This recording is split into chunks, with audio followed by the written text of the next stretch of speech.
One of the questions we get asked the very most is, do you have a therapist you can recommend for me? And while we wish that we knew of therapists in every single place, in every single part of the country, we don't. So what do we tell them instead, Mel? We say check out BetterHelp because it's online, it's at a reasonable price, and you can be matched with a therapist within 24 hours. I've also used them and they have been great. And if you don't like your therapist, guess what? Click, and get a new one.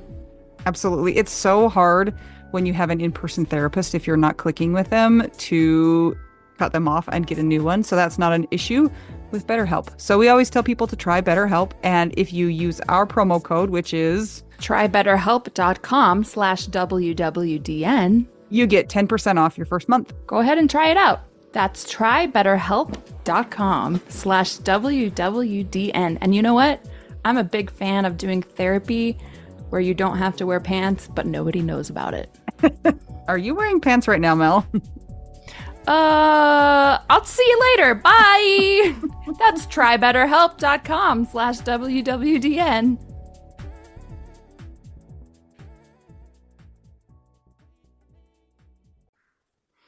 There's one question on my mind right now. And is it aloe vera or is it aloe vera? So it is Vera, but when I was born, the midwife did say aloe vera. Okay. And is your first name Aloe? No. But a lot of people ask. Why don't you tell us what your name is, friend? Hello. Hello. I'm Vera Alcorn. Hi, Vera. Yeah. Hi. She's like, I was not expecting that intro, and now I don't know what else to say. Interview over. Yeah, basically. We already had a gigantic pre-interview discussion about keyboards, so there's a lot that has already happened. Sorry that everybody's missed it, but it's true. We could try to recreate it. We could. Or if anybody is looking to buy a Nord lead, please email Vera. Thanks. The original one. Anyway, where do you live, Vera? I'm in Portland, Oregon. I've been here since approximately 2002, and I grew up in Cleveland, but I moved out to the Pacific Northwest and it just sort of stuck. I couldn't leave once I was out here.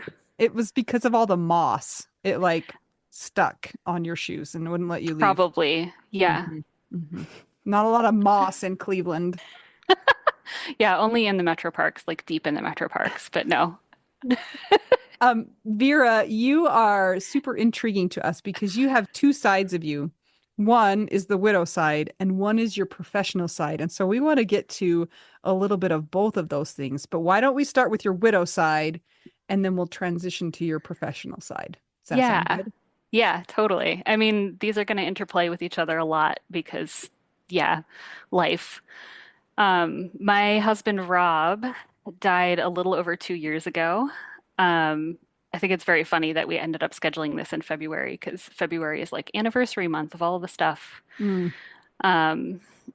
He and I were together for 9 months in college and then 12 years in adulthood.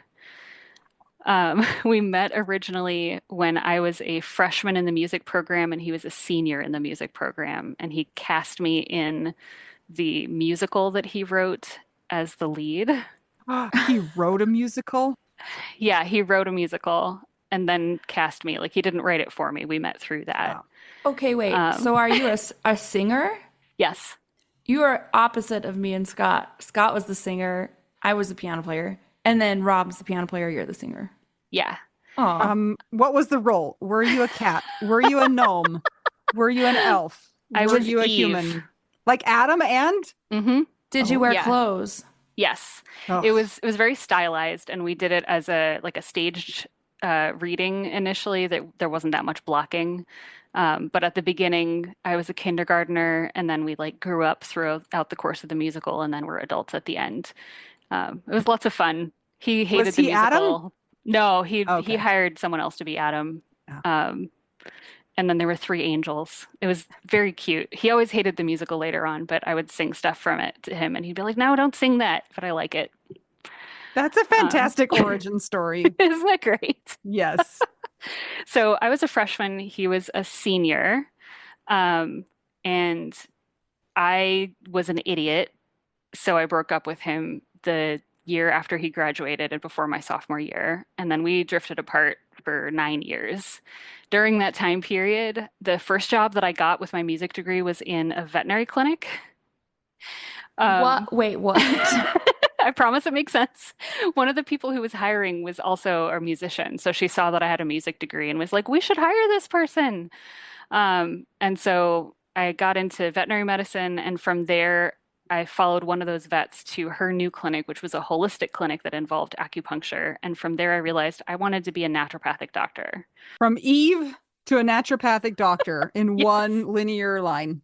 Yeah, it took like 15 years or something. Like, this is a long process. But I did go back to school and I got a naturopathic degree and a master's in integrative mental health. And now I am clinical director of my little clinic, and I do a lot of mental health work. I did a 2-year residency that was like chunked over the start of the pandemic. So I went from normal practice to suddenly we're doing everything telehealth. Mm. And then let's see if I remember the timing correctly. About 2 years after I bought the clinic, that's when Rob got sick. And there's this weird coincidence where the former owner of the clinic, her husband got sick in March, a couple years previous. He's still okay. He had cancer. They treated it. It's back now, but he's like doing okay enough. But like we already had a plan in place for what happens if the director of the clinic has to step out for a while because of a family emergency. So I ended up calling my business partner from the hospital while Rob was in the ICU to be like, hey, you should know that this thing is happening. And she just like rescheduled all of my patients. And I got back to the office on that Monday. I saw one additional patient, and then I went back to see Rob at the ICU and didn't see patients again for like 6 months. So you called her and you were like, alert, alert, plan Harlequin in Yeah, 3, 2, 1. And she was like, read and accepted and put the plan into basically, yes. motion. Okay. Except I was in denial at the time. So I called Mm. her and I said, hey, Rob's in the hospital, and I don't know when I'm going to be working regularly again. And she's like, okay. And then next I heard she had found new doctors for every one of my patients, including the really complex ones that needed specialty care. Whoa. So I'm deeply lucky for many, many things that happened around Rob's death. That is one of them. So why did Rob suddenly get sick? Or was it sudden? Or It was sudden. Yeah. okay, I don't know, and we will never know. rude. He had something called a cavernous malformation in his brainstem. Okay. It's incredibly rare. Like this is the kind of thing. Mel's face. I know. I had a lot of visuals with Yeah, those words. you are thinking you're probably imagining the right things. He likely had this cavernous malformation in his brainstem for years because he'd had some weird neurological symptoms off and on, but he was driving to play piano for the choir Thursday night and his vision was weird. And I was like, maybe you should just stay home and not drive in the dark when your vision is this weird. And he woke up the next day and couldn't really walk well. Mm. And I checked him for stroke, and his pupils were the same size. And I was like, maybe you just need to get some more rest. But if it's feeling worse, go to urgent care. And later in the day, he called me and said, urgent care sent me to the ER. So at the ER, they kept telling us it wasn't a stroke, but I've been telling everyone it's a stroke because it's easier to describe. Basically, the malformation started bleeding and never stopped. Okay, this is so wild because Mel and I went to a lunch a few days ago and met a new widow, and her husband died of a brain stem stroke. And some of the things that you're just describing, she also described, like because it's in the brain stem and not in like the what you think of as your brain, they don't have the same signs and symptoms of what you think about a stroke, like one-sided weakness or, things like that. And so what you're explaining is kind of like just what we talked about with somebody else. So that's kind of Yeah, wild. that's a really weird coincidence. Yes. Okay, I have to tell you another weird coincidence. Oh, I love it. So, one of our college friends had the exact same thing and survived. What? Um, she had a cavernous malformation in her brainstem and she was in a coma, and her husband had her like life flighted to another hospital where they had a neurosurgeon who could do this specialty surgery to unblock it. And she is good to go. Like she Wow. does all her normal things. And I think she has like a little bit of facial paralysis on one side, and that's like it. I talked to her a little bit right after Rob died, but at the time, it was sort of hard to See the other con side. yeah, it was hard to see somebody who survived, Hmm. even as much as I'm happy for her and her family. And like, I like her and her family. It's just, it's weird. Everything is weird. Yeah. Okay. So the brainstem went bonkers is the long and short of it. Was it fairly quick once that happened, or was it a little bit more prolonged? Between the time between ER visit and Rob's death was 8 days. Oh, okay. Not He long. was in one ICU for a day-ish, and then they transferred him to the neurological ICU. And that was when I learned that life flight has vans also, which was interesting to learn. And then he was Vans? Like vans. Yeah, Not the like shoes, Mel, like can the they cars. wait. Can the vans fly? Is no, this like Back to the Future? no, it's just like a regular transport van, but the life flight It's like an trained people. ambulance. Yeah, but it's like its entire purpose is to transport you from one medical facility to another. Like he still needed to be on all the ICU equipment while they were transferring him, so they had this like specialty system to do it. Life Vans doesn't have the same ring to No, it as Life it Flight. Yeah. doesn't. And they all came in with their like life flight branded gear, and I was like, he's taking a helicopter? No, they're just taking a van. Wah wah. Yeah. Yeah, so he spent 3 days in the neurological ICU, and it was there that we figured out that none of the treatments were working. Like they tried a bunch of stuff to try to slow the bleeding, and they were Mm. starting to do some PT and some OT, and it did not go as planned. So he opted for home hospice, and then he was home here for 4 days before he died. Wow. That's fast. It was really fast. Yeah, that's a huge turnaround to your life, which sounds like it was just fairly normal. And then all of a sudden, twas We were not. like planning a road trip with his mom for that summer, and like we'd just gone to New York like 6 weeks before then, and we're planning to go back later in the year. And yeah, it was surreal. I'm I'm wondering about, you were in kind of the normal, quote unquote, normal healthcare system. How did your naturopathic like medicine perspective, like was that hard to try and help him with what you knew? Did you try? Was there pushback? Was it like, tell us about that. Um, I think one of the things that I should have recognized meant that he was feeling really awful is that on that first day, I was like, let's try some naturopathic stuff for this. And I went to the store and just bought some supplements that I thought would be helpful because I was assuming we'd both had COVID like 2 weeks prior and had recovered. And I thought maybe this is a clotting problem. So let's unclot things. So I Mm. went and bought some stuff that could help with that. He never ended up taking any of it because went to the ER before I actually connected with him. And then what it turned into was me peppering the nurses with questions constantly while Rob kind of sat there going, okay. Um, one of the very, very kind nurse practitioners drew a diagram of his brainstem with the cavernous malformation in it. And like I have a photo of that on the whiteboard. And he did all the neurological exams and demonstrated to me what all was happening with the neurological exams. As soon as we ended up at the ER, it was so outside of my training that like I was just along for the ride, I guess.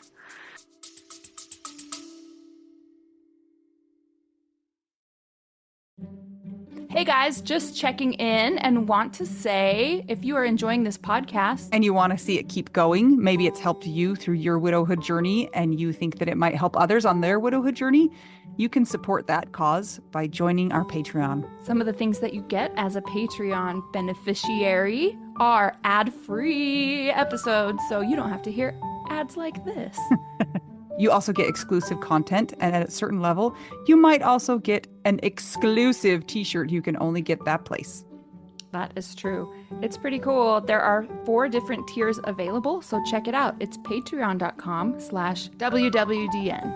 And as an extra bonus, very often you get your names read by one of my kids, and they will do a terrible job with the pronunciation. And that's like a bonus. I I think. think it's kind of the best.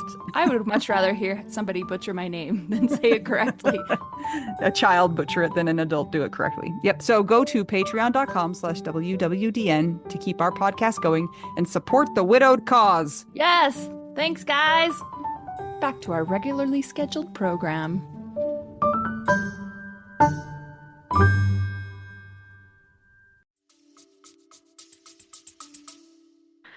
Tell us what your job is. Like, Yeah, and I'm curious, like, can you explain to people the differences in your training versus traditional medicine? Because I know I've seen naturopaths before, and I think somebody could write me a prescription sometimes, right? But then I don't know. Tell us all. Yeah. So in Oregon, we have the widest licensure of anywhere in the US, I think. Um, so I do prescribe a lot, and it sort of depends on which patient I'm working with, whether we're going for prescriptions or something else. The naturopathic training is much more focused on, the way I've explained it is that it's much more focused on root cause treatments, but that doesn't end up happening practically because the human body is so much more complicated than the textbooks make it look. But we spend significantly more time learning about nutritional interventions and herbal interventions. And there's a whole philosophy course. I don't even know if medical doctors get a medical philosophy course. I just don't know. Where we talk about the order in which you choose treatments and whether, like in general, we're trying not to do symptom treatment first. We're trying to figure out what is causing everything and then treat that. But I work in mental health. So a lot of what I do is working with people who are depressed or have uncontrolled ADHD, and so they can't get anything done. And so my job is to target the right pharmaceutical so they can start doing the diet and lifestyle stuff and like start actually regularly taking the nutrient stuff that I'm recommending or changing, making sure they're eating 3 times a day. That's a thing I do a lot of. A lot of people skip meals. what about M&Ms and how are they therapeutic? They are. I Oh, good. actually recommend M&Ms for my ADHD patients. Like get yourself a little bowl and every time you complete the task or like a mini task of what you're working on, like eat a couple M&Ms. Like it's a way of getting your body to think that you've got more dopamine going on in relation to the task. Mhm. But just Um, a few M&Ms because I mhm. would eat the whole bowl. I mean, you can. Get a small bowl, Anita. That's what she's Yeah, telling me. a small bowl. Yeah, the way I talk about that part is you are welcome to eat whatever. I just want you to be making a choice about it.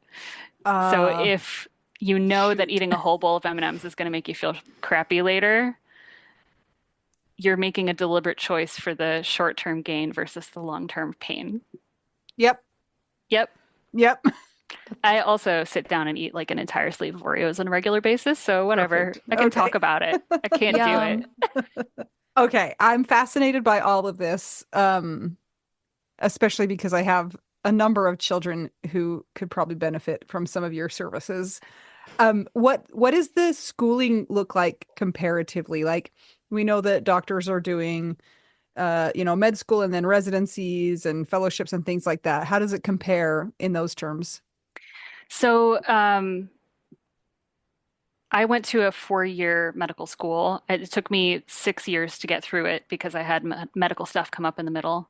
Hmm. It's usually a 4 or 5 year degree for naturopaths. There are not enough residencies to go around, and we're trying to fix that problem. My clinic is going to offer a residency in this cycle, and I'm right now handling all of the emails from people who want to apply who are like, hey, can I come shadow you for a day? And I'm like, ooh, we have 3 weeks for you to do this. You should have gotten in touch with me earlier.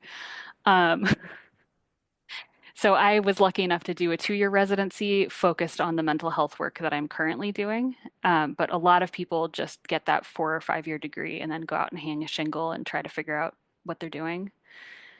It's complicated because naturopathic medicine is such a small profession compared to like DOs or MDs or even chiropractors. Like that's already a bigger realm. Wait, what? I'm a music person. What's a DO? Doctor of osteopathic medicine. What is that? Bones? Um, Eh, it used to be closer to what chiropractors do, where it's a lot of physical manipulation. but these days DOs share residencies with MDs, so it looks a lot more like medical doctoring. But they have a different philosophy approaches. So a bunch of my teachers were actually DOs.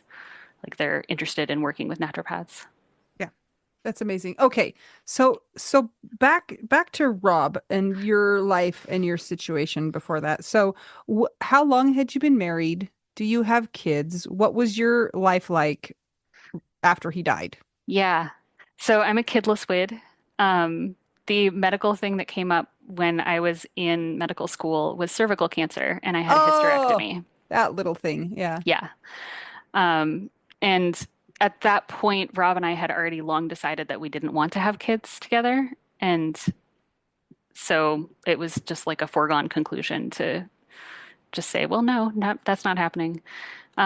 So now I live alone with one cat. We had two, but the cat that loved him so, so much died last summer. Mm. Um, Rob and I were together for 12 years this time around. And we got married in June of 2019. Oh, So we were married for about 4 years. gosh. Um, Eh, it's surreal because I've known him for 20 years and he's been like part of my life for that long, even if there were a couple years we just didn't even communicate. But yeah, And you've been a widow about 2 years, you two said. years. Yeah, That's fresh hmm still. it is. How are you okay?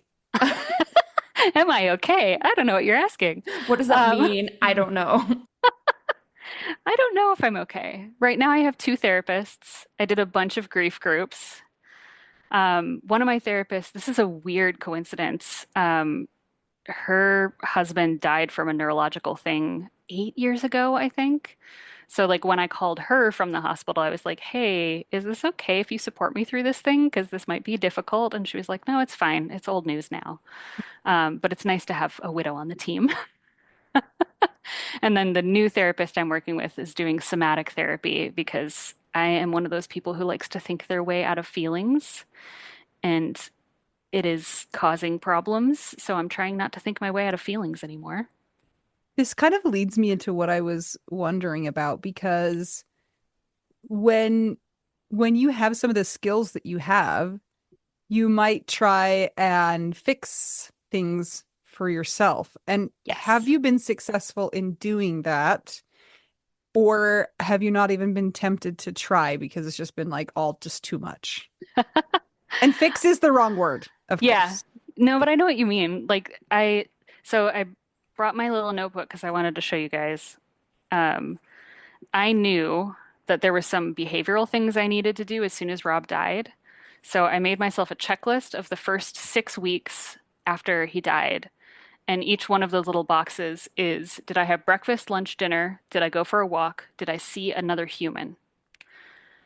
And so I wrote down the name of the person I saw that day, and I had like a little X if I succeeded in those things. Does seeing another human mean you interacted, or like does it mean you just like actually saw a person from Like with afar? binoculars from your Yeah. car Because I feel like in I the would Taco Bell parking definitely, lot. I'd use that loophole. Yeah, I also would have used that loophole, but I like loopholed that out. It was like go see them, have them come to me, or have some other significant interaction that involves co-regulating with the other person. Um, there were a couple days I missed because there was an ice storm, and then there's a whole other story about the police taking over my apartment and putting a sniper in my kitchen during that time period. Of I course. I love this secretly, and I want to hear about This it. is so full of lore. I'm sorry. I know, I love it. I mean, I hate all the horrible things, but you know, Yeah. But for our purposes, we love it because we didn't have to live it. So Yeah, sorry yeah, to yeah, you. yeah, yeah. exactly. It's funny now. At the time, I was just like utterly freaked out. Um, but that day, friends came over and cleaned my apartment for me after the police left, and then I went and got dinner with a friend. I was just like going somewhere else for a bit. Who were they I snipering? know I'm still stuck on the Okay, sniper. sidebar on the sniper. Um, I live across the street from low income housing, and there was somebody there who had been complaining to the police repeatedly that his packages were getting stolen, and the police kept not showing up, probably because he's low income. So he pulled out a gun to try to get the police to show up. And And they they sure did. Yeah. did. Hmm. They the what the police told me and what I found out later from the news were extremely different things. Turns out it was a BB gun, and he didn't shoot anyone. The police didn't shoot him either, but they caught him when he set his apartment on fire and then stumbled out in the hallway coughing. I think he needed some check boxes of his Yes, own. he did. Yeah, I I Yeah. think think that about him a lot, and I hope he's okay. we keep having strange things happen to our friends and us. And sometimes we joke, like, what do we do with all this quote Right? content of our lives? Like, do we just join together and have somebody write a series? Because you can't make this up in your head. Right?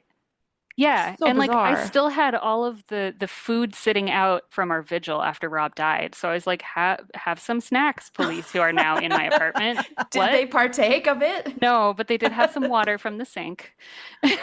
They're no Oh, fun. Gosh. Yeah, I yeah. know. I was kind of disappointed. I hid in the bedroom with my two cats and earplugs in and just texted a bunch of friends and they were only here for 2 hours and then it was over. And they were probably texting their friends. They were like, we were Mhm. in this widow's house and she was like trying to get us to eat food and her cats were there. And How long after Rob died did that happen? It was like 10 days or Come something. oh, It was really a no, short on. period. Yeah. no, No. Nope. no. Delete. Delete. Oh my That's, gosh. Yeah. One of the friends I was texting had already got on the bus to come sit with me that afternoon. And I texted them while they were on the bus and was like, I don't think you can abort, get through the abort. police cordon line. Sorry. Oh my Oh my gosh. heavens. Okay. Yeah. So did So, the check sidebar. boxes help They you? did. They really did. Did you add more to them? Like that, that's such a basic. I love that it wasn't like 77 things long. Like take Yeah. your vitamin B12 and also make sure you do this and meditate and like Yeah. it seemed like a perfect list for early on. Well, that's one of the things I do with patients all the time is come up with like a really small habit change that we could do in a sustainable way. And the way I always talk to people about it is like, you want to be able to do everything on the list on your worst day. And I was like, well, this is going to be my worst day for a while, so I'm going to do a mini list. And I know that when I am really big emotional, I don't eat. So putting 3 meals on there was important. And I knew that if I didn't see other humans because I wasn't working, like one of the things I do working is hold a lot of emotional space for other people. I didn't have room for my own emotions, so I was not holding space for anyone. Um, so like most of my socializing when I'm working comes from sitting with my patients and like shooting the shit or whatever. Like that's part of, oh, sorry for swearing. Ah! Um, That's not a quack. swear. That doesn't count. Not a swear that makes your mom mad. No. Yeah. Um, Well, maybe, but they don't listen. yeah, fair. Suddenly I'm seeing no patients and the person I share all of my space with is gone. So like I had to make sure that there were other people around so I didn't just wither away. And Mhm. when I got to the end of the 6 weeks, I don't remember if I started another checklist because I don't have a copy of whatever that would have been. But I got to the end of those 6 weeks and I had stopped writing anything down because I didn't need it as much. So it didn't feel as important to track it. So it feels like it was a successful experiment. I kind Um, of love that. Do you take widows for clients? I do. But my wait list right now is I take on like 6 patients per year at the moment. Like Whoa. my schedule's very, very full. Um, So what people need to do is they need to know if they're going to become a widow and get on your wait list Yeah. yes. way ahead. Yeah, Okay, basically. Yeah, just great. plan ahead. Vera, you mentioned to us when you contacted us about pharmacogenetic testing. That's something Yes. that we have discussed on the podcast before. I've done one of those tests. I know some other widows have, and other non-widows, of course, in the world, and it's something that's super helpful. Will you talk to us about that? Yeah, it is one of my favorite tools. These days I don't order it very much because, like I said, I don't take on that many new patients. But it's part of my intake panel with folks is I do a bunch of nutrient tests and I usually do some kind of pharmacogenetic testing.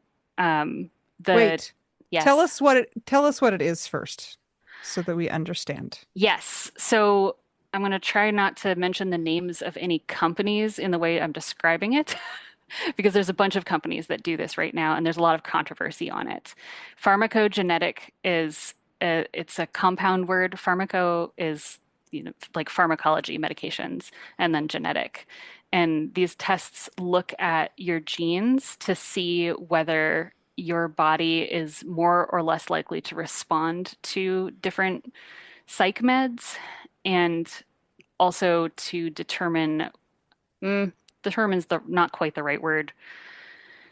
It's like looking at the blueprints for the receptors that interact with the psych meds, so we can have an idea of whether like an SSRI might make you more or less likely to have side effects. In my experience, there's some people who are very side effecty with lots of meds, and they usually have really normal looking genetic panels. There's something else going on that's making them react to meds that isn't showing up in the genetics. But I see a lot of patients, like by the time you get to a naturopath who prescribes, you have tried a couple psychiatrists and had a bad experience. So I see a lot of people who have tried and failed a lot of psych meds before they even get to me. And that is often a way of getting insurance to cover these tests, because it's considered, it like helps you narrow down which med you're going to try next. And sometimes it's really affirming when you've like failed, in quotation marks, a bunch of SSRIs, to have a genetic test say, oh yeah, you have the genetic variant that means that you're for sure going to have this particular side effect with SSRIs. So it sounds like it's kind of a screening tool. It's not Hmm. like a diagnostic or like, Yeah. Mel needs to take X, Y, and Z. It's like Yeah. Mel might have a chance of this being a problem and this might work better for Mel, but doesn't mean for sure that's going to be the case. Just gives you like some hints. Yeah, My definitely. mine had red, yellow, and green Yes. on it, and so it would tell me kind of what might be more likely to be effective.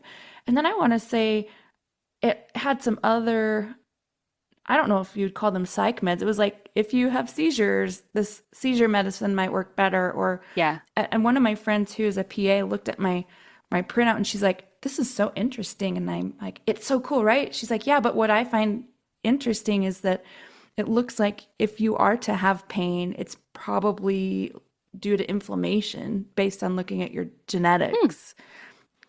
So like that's interesting. yeah, and the drugs that I've always been like, those do not work for me. All the ones that people get addicted to, Hmm. they're all in like the red category. It's like, yeah, no, and they never work and they make me feel worse. And so she's like, the ones that are higher up are the ones that are anti-inflammatories for pain meds and stuff. So Yeah. I don't know. That's interesting. That makes a certain amount of sense. I try not to say things that are that confident when I'm looking at those genetic panels, because it really is, like Anita, you were saying, it's a screening tool. Like it's not, we can't use these diagnostically. We don't actually have enough data to say, yes, this gene definitely means XYZ every single time.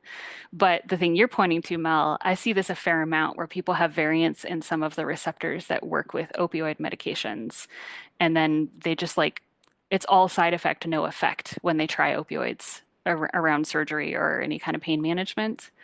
I've seen that a fair amount.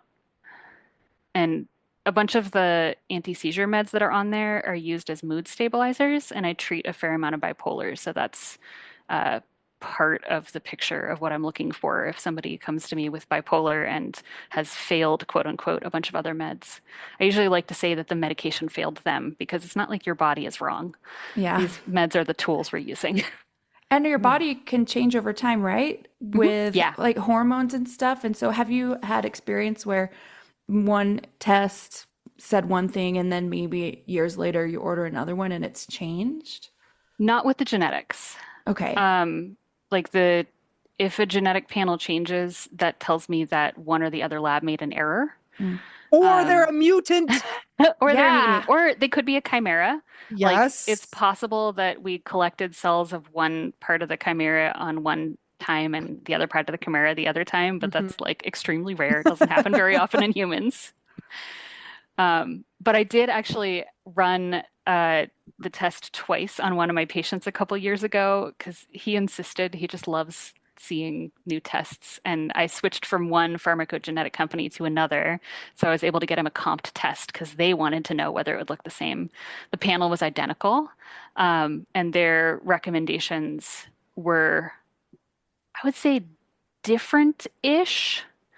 Like the different companies interpret the information about it differently. So the recommendations that they make are all a little different, and all of them kind of do that uh, green column, yellow column, red column thing these days. Like they all decided that was the best way to explain it to patients. So they all the reports have that now. And I think if I were the old version for that patient didn't have the three columns, I think it would have categorized some of those meds slightly differently on the columns. Pretend I'm a new widow and pretend I'm like almost a lot of widows who are just like, am I okay? Is this normal? Do I need to try drugs? Um, the right kind of drugs. Do you think it's wisdom to start with a pharmacogenetic test? Or do you think do you think not everybody needs that?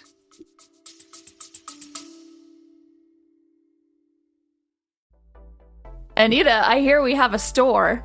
Oh, we sure do. We've actually had it for quite a while. It's called the Snarky Grief Shop, and it's where you will find all of our best grief merch. That is, yes, a little snarky. For instance, it's where you will find the official widow card that you can pull and use at your convenience. You can put it in your wallet, and anytime you need to use it, pull it out, play the widow card. Yeah, we have glow-in-the-dark stickers. We have shirts that say, "Be nice, my husband is dead." We also have the ones that are not quite as jarring, so that you can wear them out in public and not feel weird. But sometimes you need that shirt. I wear my "Be Nice, My Husband is Dead" to bed because I'm a little scared to go in public with it. But you've worn it on airplanes before with your kids. Yeah, every time we go to the airport, I wear that shirt because I'm just like, listen, I got to get all these kids through security. Just be nice to me. Thank you so much. And it's worked for the most part. Some of the less snarky grief shirts are podcast shirts or Widow Wives Club. We also have Resilient AF, right, Anita? What else we got in there? Yeah, which we're telling everybody who cares, like Mel's mom, that means American fork, because she can't know what it really means, guys. Yeah. Stickers and mugs and notebooks and just cool stuff that you can use to express your snarky grief. You'll find it by going to our website, shop.widowwedonow.com. There's a lot of W's in there, so just make sure that you've counted them and there's the right number. We will link to that in the show notes, and it's also in our app, which you can get from the App Store. Can people get it from our regular website too? Yes, if you go to widowwedonow.com, there's a link for the shop in there too. Great. If you'd like to show your snark or have something a little more subtle, go ahead and check that out. Again, that's shop.widowwedonow.com.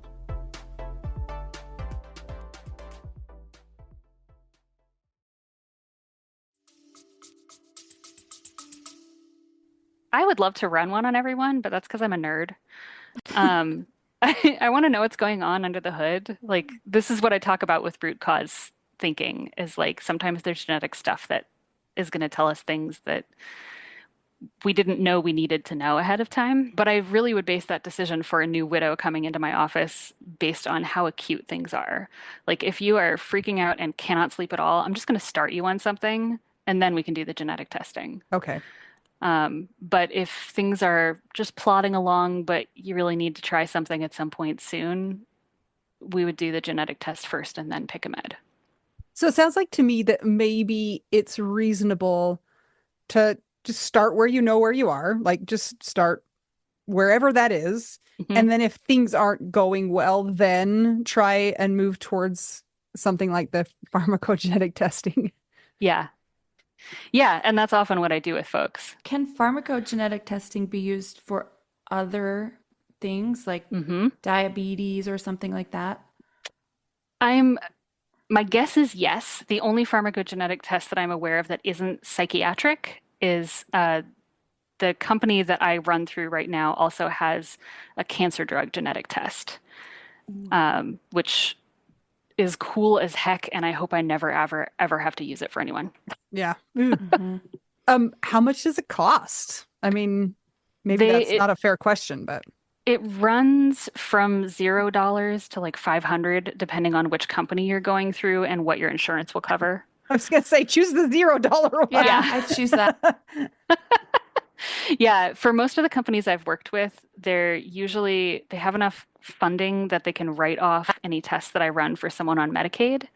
So it's often $0 because I work with a lot of Medicaid patients. Did Rob ever have the need for a test like that? Okay, well, that's a fun transition. Segue. Um, If you want to talk about it, and if not, no, it's worth talking say. about. My husband was depressed as long as I have known him. Hmm. And he absolutely refused to ever see a therapist or like try to treat his depression in any way. And I sometimes wonder if that contributed to his end of life decline stuff. That's one of those things I'll never really know. He did, okay, to be fair, he did therapy with the woman he was dating before we got together. Is Um, that And ethical? is that actually therapy? Wait, was she a therapist? no, no, Oh, no. they I went mean, together. Oh, yeah, like couples couples therapy. Oh, therapy. We both heard that and thought that she was like treating we're him. just like, he only dates medical professionals or psychiatric people. No, he only dates creative musicians. Okay. Got it. So he did couples Yeah, therapy he at did one couples point. therapy with Okay. her. Yeah, that's funny.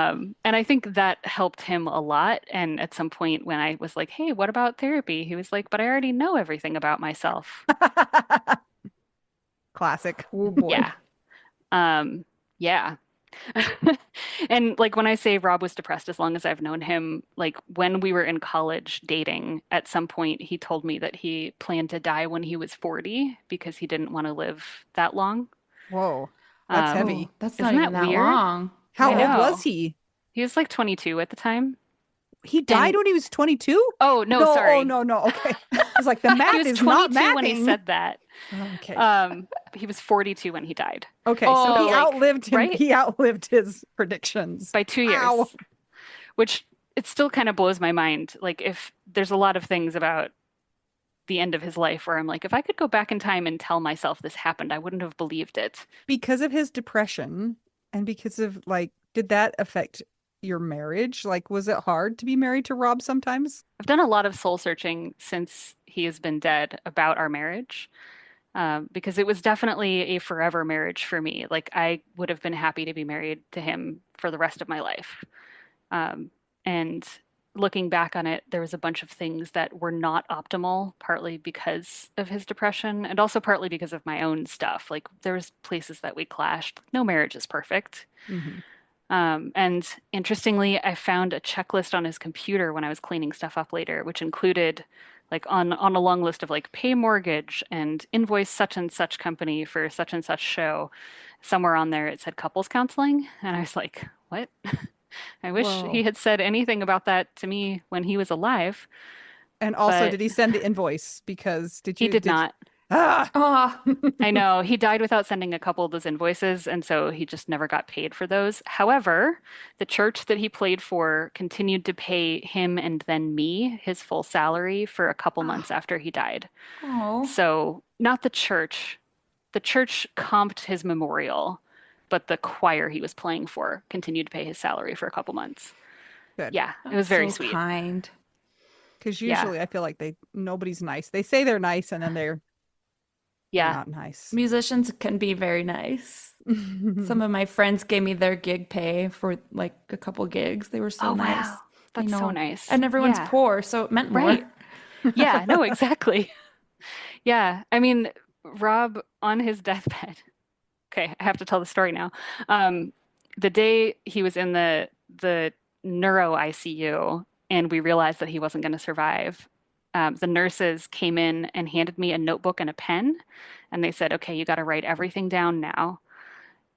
This is the part where you make plans and you write things down." And so I have like a checklist. I still have the notebook somewhere, and I tore out the one page with the checklist to save it, and I think it's in with And then you all of the lost it. cards. Yeah, I don't know where it is right now. I didn't throw it away, that much I'm sure of. So I asked him what he wanted. What are the things you want when you die? And he said he wanted me to play this one song that he wrote for a friend of ours in college um, at the memorial.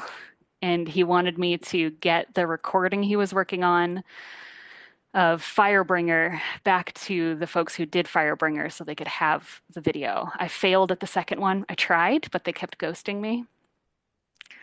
But we did play that song at the memorial, and the memorial ended up being a concert. Like we brought in, because we knew musicians. That's who we knew. So we brought in all the musicians we could find. One of his choirs performed. We like got people to, we asked and people volunteered. They just like showed up and made music and we all sang together and we all laughed together. It was really nice. And my dad walked out and was like, "That was the most I've ever laughed at a memorial service." That's the That's marker a, of success. yeah, that's a Yeah. sign of a great memorial. I hope that Yeah. mine is like that. Mel, we've already agreed there will be bounce houses Yes. and a cotton candy machine. Hmm. Even if I have to tackle your mom to make it happen, I can take her. She's wiry, but I'm meaner. I'll sign all my rights over to you. You can just plan it. Please, please. Yes. Oh man. Death is so stupid. I'm sorry. It really is. It like also brings together the most beautiful situations too. Like when would that have happened? You know, it's Yeah. like it wouldn't. Yeah. I never would have gotten all of those people into one room without Rob there. And we kept talking about how stupid it was that this whole event was happening without Rob. Like he would have been the best person to arrange it, to play piano for it. Like we got one of our college friends who's also a virtuoso pianist to come play, and Rob was also an accordionist. And No. Mont Awesome. That's so cool. Mont Chris, who played piano for the memorial, at some point he was like, "Do you want me to play the accordion at any point? Like I would if you want me to." I was like, "Nah, not really." And he's like, "Oh, phew, I hate playing accordion." Those are hard. I can't, they are physical. Yeah, they're so hard. I can't play Rob's. He had two, one for students and one for himself, and his is really heavy. The student one I can sort of play, but I've lent it to a nephew, so I'm not even messing with it right now. There's Oh like my so gosh. much, so many little pieces of your story that are so similar with mine. Like when Scott died, he was a theater director, and Mm. and we were all like, he's the one that is supposed to be here directing this. Like this is not okay. What's Yeah, going on? And everybody came together in theater community, and it was yeah, super beautiful. But it's like, what is going on? And Rob yeah, died so fast. Like, yeah. Like one day we were talking about like rehab, and the next day he dictated an email to me to send to all of his freelance people to say, "I'm sorry, you have to find a new pianist right now." It was And so also pay me. fast. You should have Yeah. added that for past work. He wasn't he wasn't willing to push on any of I know that. it's because business, like Yeah. musicians are never good business people. I know. Yes. you know, It's so because you true. work with me. I'm fake married to one.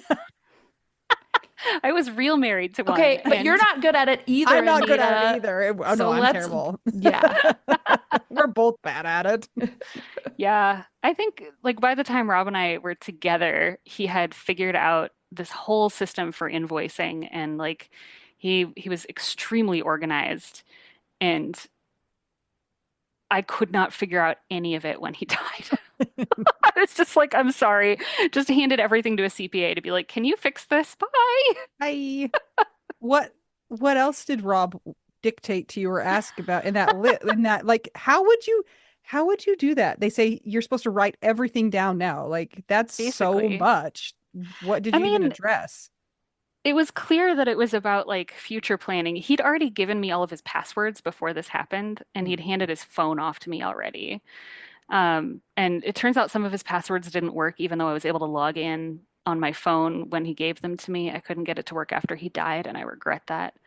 Um, but we talked about like whether he wanted to be cremated or what he wanted us to do in terms of like headstone or whatever. And for all of that, he said, "I don't care, do what you want."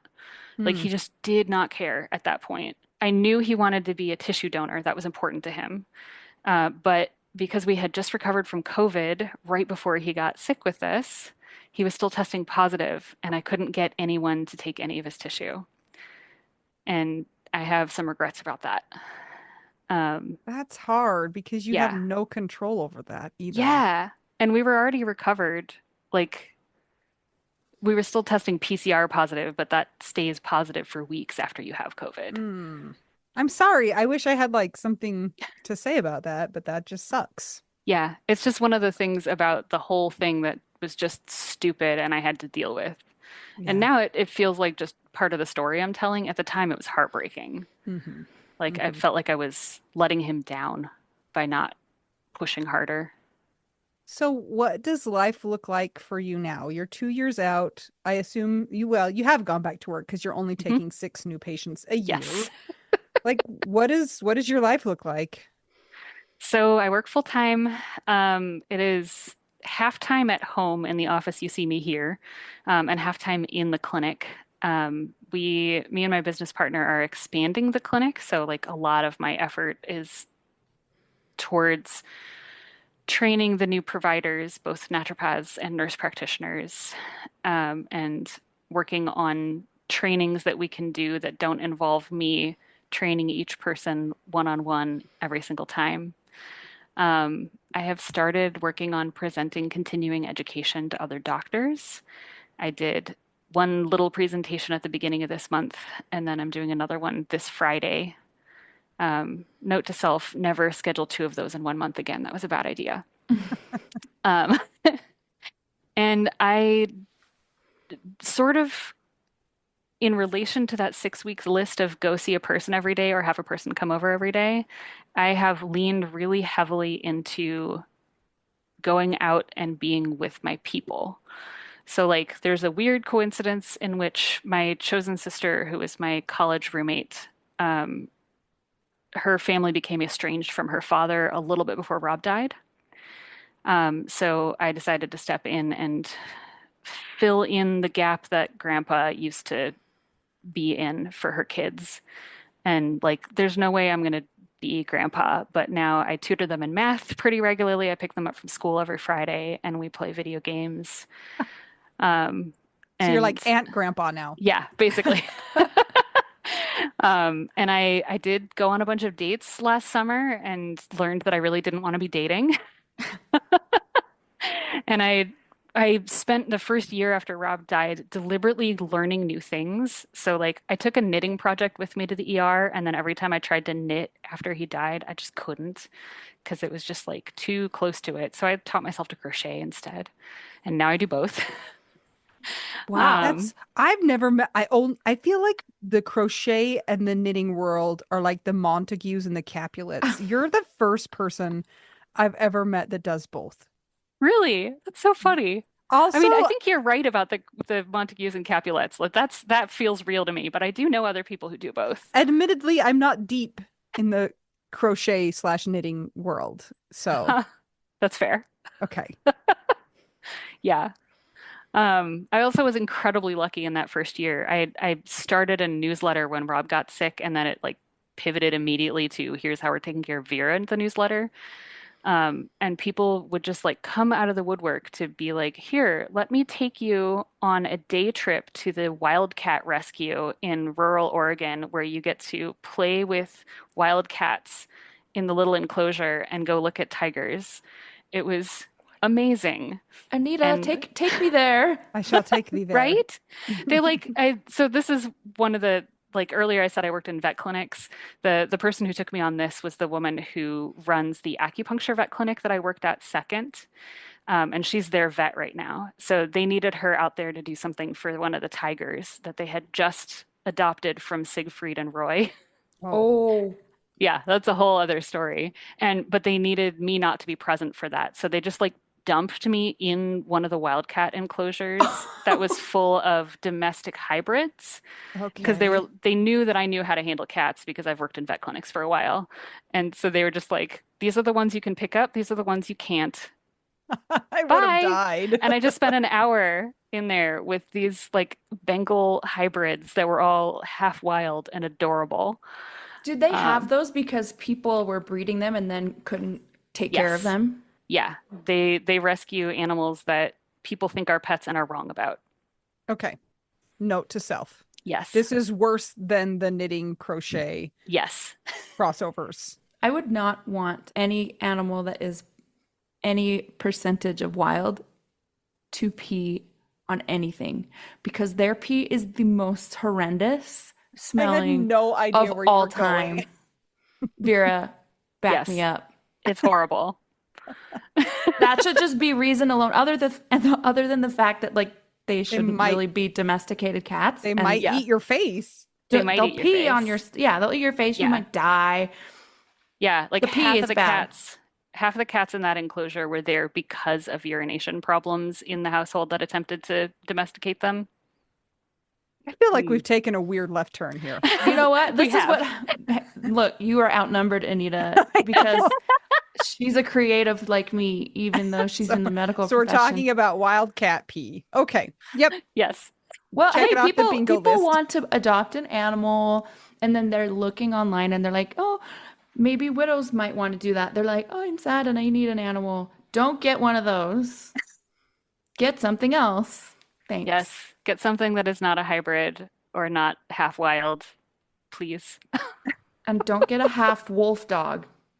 That is another story for another day. That's for Vera Alcorn episode part 2. Too. We'll have to do that because there's a lot. Sounds Yeah, like there's you have a lot already of good so much stuff. lore. Vera, it sounds like you are kind of crushing it in a way, like a lot of new things and a lot of new skills. And it's like it's not giving that you gave up, you know? You are continuing to move forward and to build your life. And definitely you didn't plan on this, but I want to give you kudos for what you've done and what you're continuing to do. I have had multiple very big griefs in my life, and this is just the latest one. Mm. And it's hard won skill, I would say. Doesn't Like that if suck that you yeah, like get Yep. better at it or that you get skills and so yeah. I hate that I'm good at grief now. It's yeah. very stupid. I bet it's good for your patients though too that you have those skills. Yeah, like there's a couple folks I've been working with who are losing family members or pets since I got back to work, and I have been able to recommend specific books and specific tools that I have direct experience with, and they listen to me. Again, with the weird coincidences, one of my friends, her husband died on Rob's birthday 2 years before Rob died. Oh. And so part of the ease of my passage is that she went ahead of me. And like, we're not widow wives, we're not that close, but I got a lot of really good advice from her on what to look for and how to handle it. And one of the things that I learned from her is that it is very normal for a widow to go through a health scare in the first year after losing a person, because your body goes through all of these grief processes and what the heck is happening. And that has happened. It happened to her. It definitely happened to me. And there's another widow I'm connected with now whose husband died this past November. She's going through that right now. Wow. And like, that feels like it's an important thing to normalize.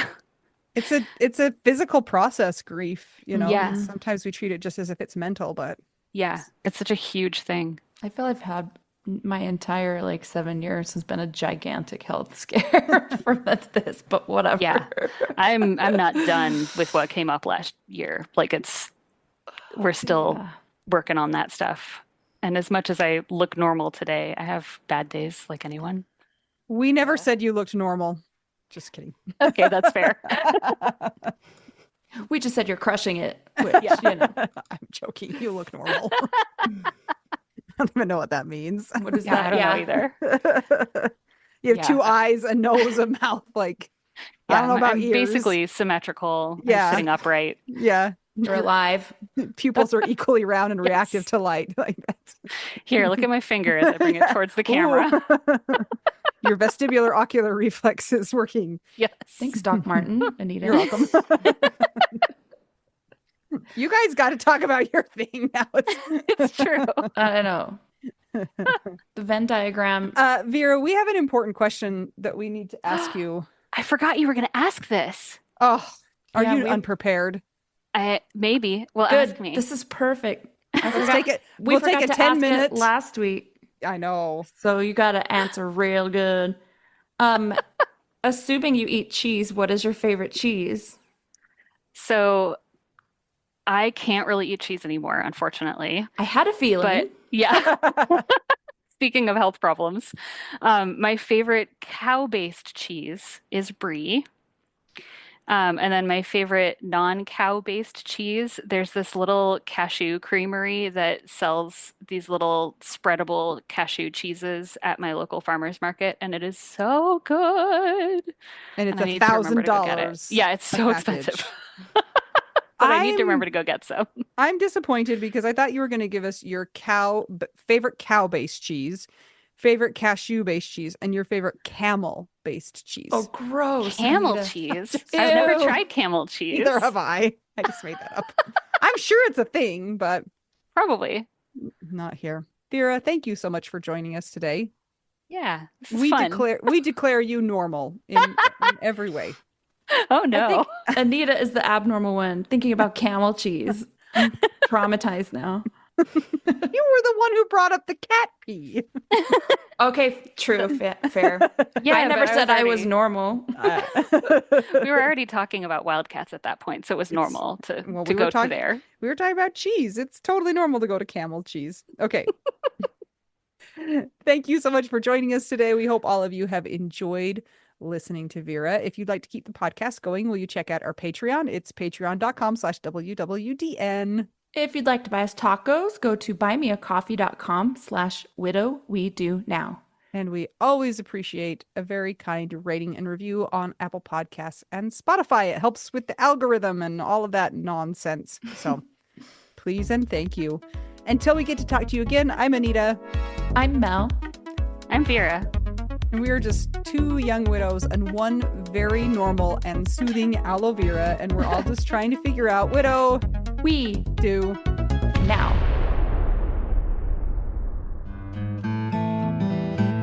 Welcome to the Patreon shoutout. Barbara Schneeberger, Constance Bell, Evelyn Flores, Kimberly Moreno, welcome. Krista Waite, Kristen Polek, Maya Glasser, Neil Hooper, Karen Cornejo, Alexis King Audello, Amy Hartman Martell, Ashley Hahn, Becky Loiders, Brandy Younger, Chris Steffen, Kami Remich, David Kelly, Dawn Satter White, Deborah Nilek, Dennis Brozo, Jen O'Brien, Jenny Armstrong, Jennifer Brown, Karen Lindsay, Karini Jacobo, Leah Johnston, Lou Clausen, Marie Hoffman, Meg Murtaugh, Trisha Weist, Sunshine Haven, Alicia McAllister, Alicia Wynn, Amy Burke, Ann Drennan, Anna Tracy, Quadri Henniker, Becky Barnett, Brittany Cruz, Carolyn Wetton, Kathy Mazzeta, Christine Anderson, Cindy Raynell, Dawn Barber, Debbie Fells, Deborah Westwood, Doris Reitchill, Emily Wiesenberg, Eric Vandermeulen, Gabe Lozano, Gia Benoit, Gina Haas, Jackie Coyle, Jan Seeley, Grandma Jane, Jen Turk, Jennifer Davis, Jennifer Sanders, Jenny Barrow, Jenny Dippold, Jessica All, Jessica Burke, Jill Hanson Williams, Johanna Jakins, Judy Malkin, Karen Ochoa, Carol Schultz, Kathy Murray, Katie Saucier, Kevin Ferry, Kimberly Shellady, Kira Vinson, Laura Keeley, Laura C., Linda, Lindsay Kanopka, Marianne Hammond, Marianne McDonald, Melissa Bowers, Mintu McGurn, Missy Muhlstein, Naomi Brown, Rachel Tang, Rebecca Olmaker, Becky Zeba, Stacy Saywert, Susie Dunnigan, Terry Huston, Trenton Thompson, New Year's Baby Wendy. Thank you again for supporting this podcast.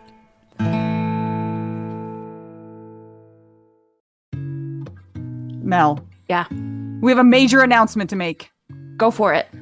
Did you know that right now all plans on Mint Mobile are what? $15 a month. Okay, that's truly ridiculous. Do you know how much regular cell phones are? Yep. $1 bazillion a month.